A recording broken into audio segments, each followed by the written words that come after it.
त्याबद्दल त्या लोकांना ते माहित नाहीये आणि त्या लोक अनभिज्ञ नाहीत त्या बाबतीत की या कायद्यानुसार काय कारवाई होईल, तर ते आपण त्या लोकांना सांगत आहोत की ही कारवाई आम्ही करणार आहोत. बूथ लावलेले आहेत, मतदान होणार का? कारण त्यांचं म्हणणं की आता ह्याला परवानगी की नाही, काय नेमकं आहे सगळ्या याच्यामध्ये?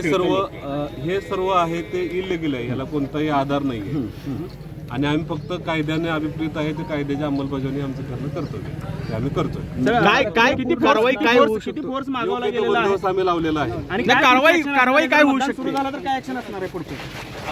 आम्ही फक्त लोकांना कायद्यानं आम्ही जे करणार आहोत त्याच्याबद्दल आम्ही फक्त माहिती देत आहोत. आता या कायद्याचं उल्लंघन होताना दिसून येते का तुम्हाला प्रत्यक्ष? जा तुम्ही त्याच्यावर आम्ही गुन्हे दाखल करणार आहोत.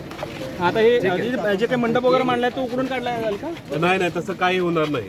आम्ही कोणत्याही पद्धतीने अजिबात तसली कोणतीही कृती आमच्याकडे होणार नाही. फक्त गुन्हे दाखल दडपशाही करण्याचा आरोप आहे तो तुमच्यावरती होते प्रशासनावर. आम्ही कोणतीही दडपशाही करत नाही. आम्ही जे BNS 163 प्रमाणे जे कलम लावण्यात आलेलं आहे, जमावबंदी जे कलम लावण्यात आलेलं आहे, ते फक्त आम्ही ह्या लोकांना सांगतोय. त्याबद्दल त्या लोकांना त्याचा अवेअरनेस नाहीये, एवढंच आम्ही हे करतोय आणि आपण पण त्या लोकांना तेच सांगावं.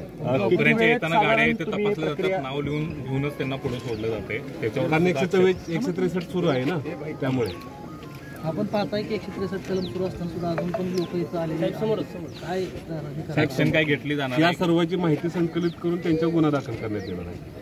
ठीक आहे. आपण पाहिलं की पोलीस प्रशासनाने स्पष्ट केलेलं आहे की